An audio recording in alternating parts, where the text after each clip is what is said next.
Super League, to Olympic distance, to age group world records, to Kona. Go longer with the right fuel at the right time with SFuels.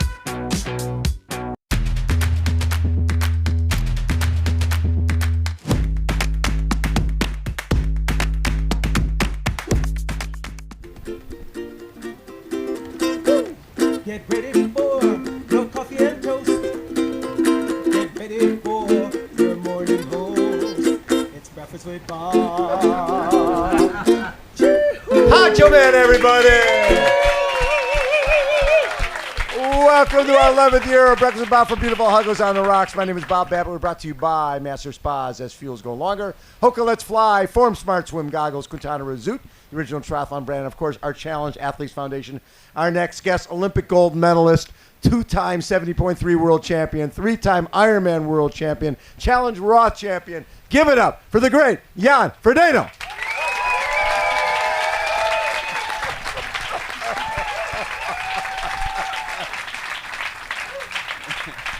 That's pretty fun. That's not bad at all. Not bad at all.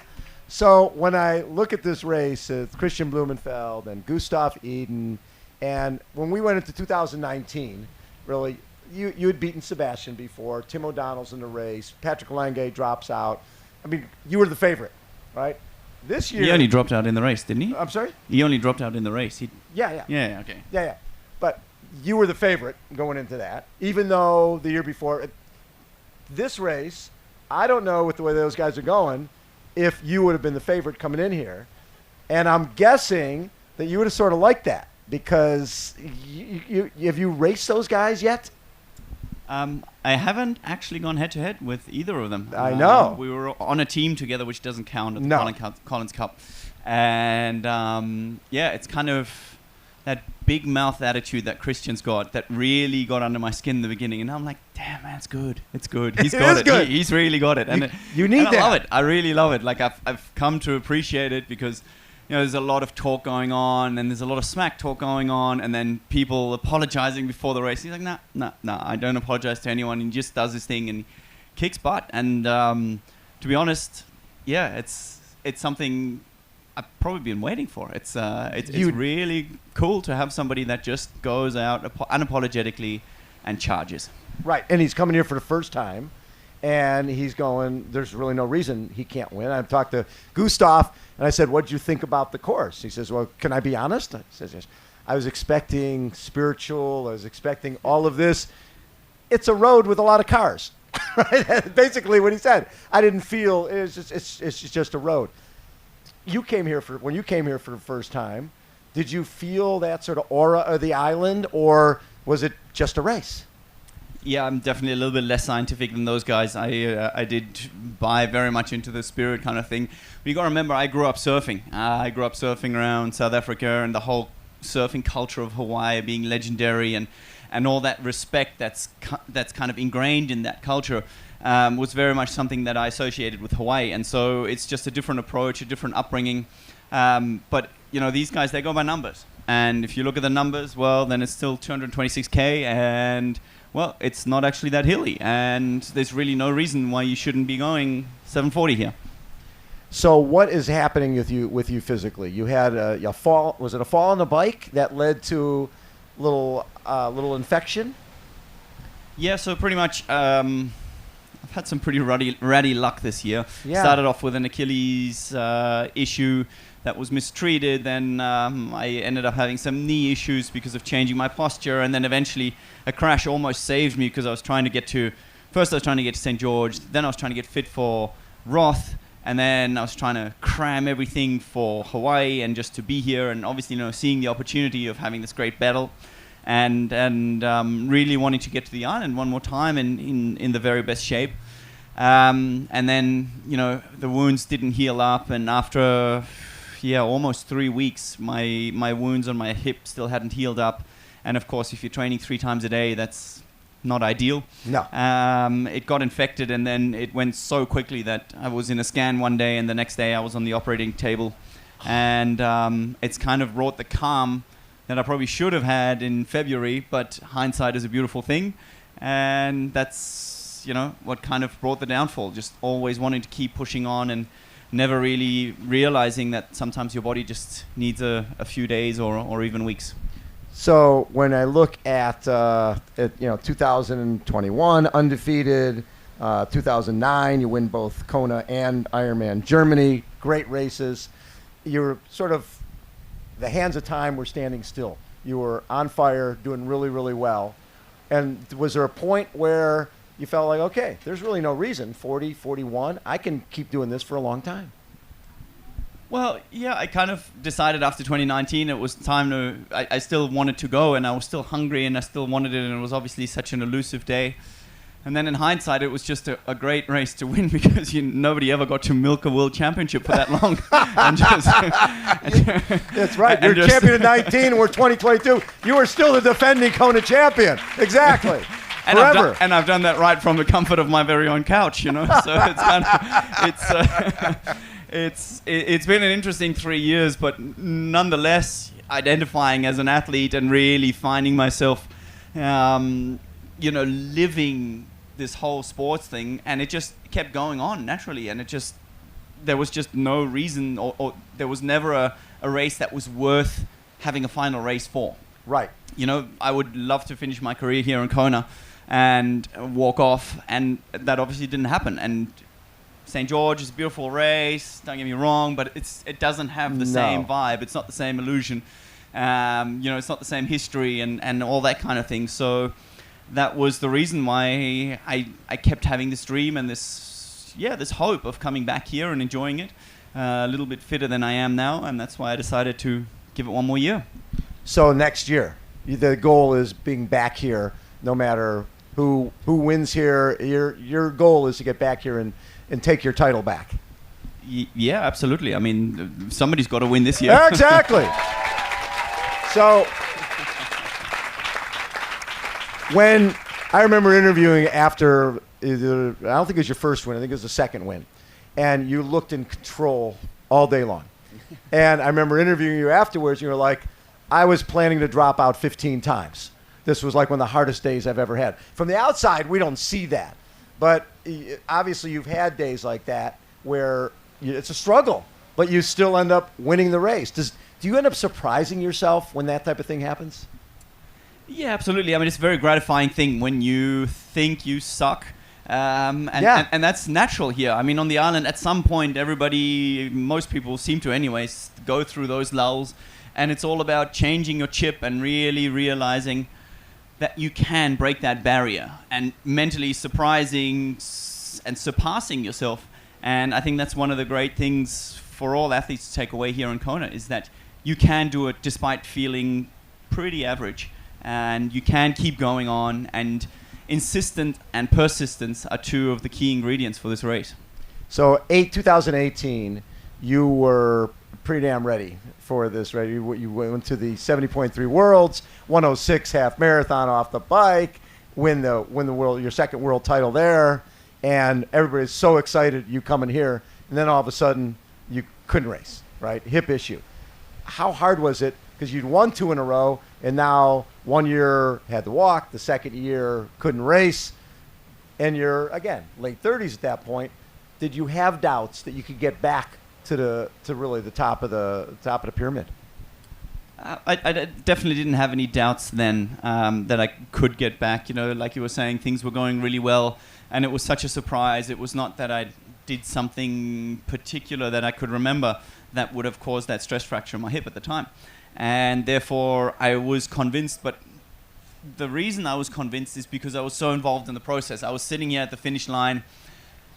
Oh, man, it was heartbreaking. I think that was the year Patrick went under 8? Yes. Was it? First time. Was that the year second before? time. It was 18, yeah. Yeah. And I was like, man, I can't deal with this. It was pretty heartbreaking. And it's those kind of rivalries that really blend out the limits. Like, you just forget about them. It's not really, I didn't think that I was in my late 30s. I just knew I needed to get back there, and I could get back there if I really put myself to it.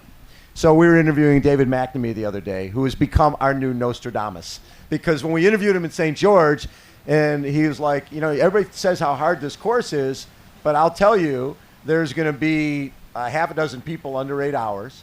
the winner's going to be under 750, and there'll be multiple people running in the mid 230s, in the 230s, 236, 237, and he was spot on. So I said, what's going to happen yesterday? What's going to happen here? He says, well, we're going to have multiple people who are going to be, someone's going to win with 10 minutes under the 751 course record, and we're going to have somebody running probably in the low 230s. What do you think? Yeah, I definitely think the record here is going to fall. I think that's the good thing about records. You know, it should be the thing that inspires everybody to look for an absolute limit and not just a daily thing. It's always dependent here on the conditions, but I do think that the boys are definitely pushing the envelope. You know, the front group is getting bigger, they're getting committed. The runners are getting stronger, and it's just a natural development, and that's kind of one of the reasons why I'm definitely keen to see if I can still do it. One of the things that it's very difficult to go from short distance Olympic format to this, right? That's tough enough. But what we see with Gustav and Christian, they're saying, oh, we're going back to Paris 2024 because we want to win another gold medal. So they're going to go after, I think, 70.3 Worlds, then they're going to go back and train shorter distance. Could you have imagined yourself after you got your gold medal and then you won here, going back and trying to get another gold medal? No. Right? I mean, it's damn near impossible. I remember when Chris McCormick tried to do it, and he was running 30-30 off the bike and finishing 33rd place. Yeah, I mean, pretty much. And you know, we're so different. After the Olympics, for probably 4 months, I was rolling out of nightclubs at 4 or 5 a.m. I just partied hard. I loved life, lived life to the fullest before realizing that it's not my calling, and I almost came back to triathlon. Whereas these guys, they are so committed and they're so vigilant, and especially Christian, I still struggle to put them in the same bowl because Christian is the guy who is pushing the envelope on the short distance, and he's pushing the long distance. And Gustav doesn't have that versatility. He's great on the long distance and the middle distance, but he's not the short distance caliber that Christian is. Right. But nonetheless, the two of them, they spur each other on, and they just live this purest life. That's something that just doesn't fit my character. You know, I've always had more enjoyment, and I've wanted to go out and live a little. Maybe that's why I'm still around at 41 and loving life.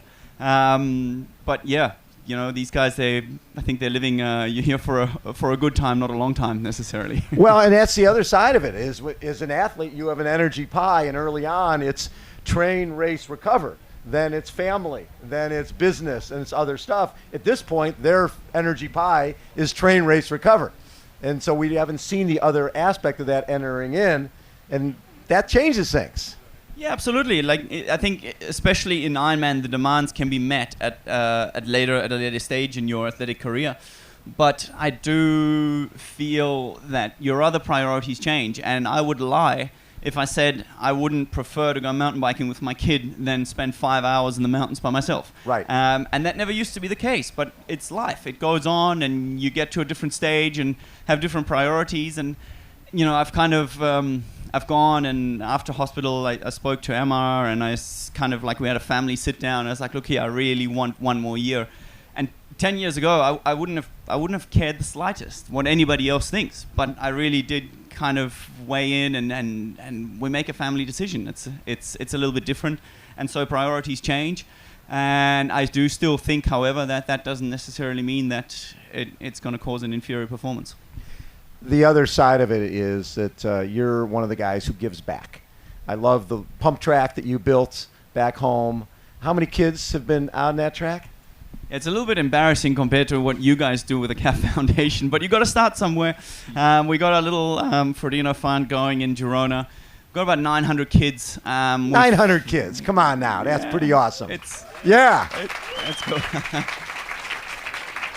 But, you know, it's almost more important than that is that we've managed to get cycling into the school curriculum.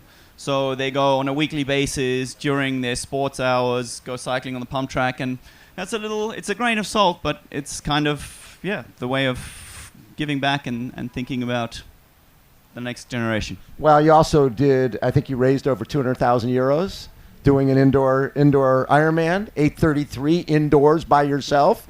But drafting on Zwift. Good man. But does that, in terms of the fact that you are giving back, this can be a very selfish sport. Go swim, bike, and run. But the fact that you know by the platform you've built that you're able to help other people, that has to make the training a little easier. Yeah, it does, but you got to realize it's a community thing. You know, I didn't put 250,000 euros of my own money in there. It was actually the community that was giving. Right. And I think there is definitely that grain in the triathlon family where people are like, yes, this is cool. I can identify with it, and you know, it's a nice way of contributing in terms of sports. And I think we all realize that sport is a key part of what we do and what we love doing, and if we can share that with anybody else, I think it's a great thing. And to be back here on the island, I know it's tough not to race, but to watch the best in the world besides yourself race this tomorrow and Saturday, I bet you're pretty excited. I am excited. I'm more excited for tomorrow than Saturday. I'm going to be hating Saturday. I would have been in front of that guy on the water. What the hell? Exactly. I would have dropped those guys on a bike. How can you close that gap? I used to love sitting with Dave Scott. We'd be sitting in the air conditioning. He said, these guys got to go harder. He said, Dave, we're sitting in air conditioning here. It's easy to go hard when we're sitting in air conditioning. I swear to God, Mark Allen comes up to me every banquet, every single closing banquet. And he's like, Jan, I don't understand why you're not running faster. I'm like...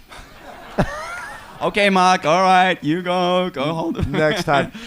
But, you know, it's just to finish off on that, it's really important for me to know that I hate not being there because it shows me that I'm not ready to hang up the shoes. You still have that feeling in the gut Pretty that you much. want to be there. Ladies and gentlemen, the great Jan Frodeno! Poncho Man, take us out. Got some toast. Get ready for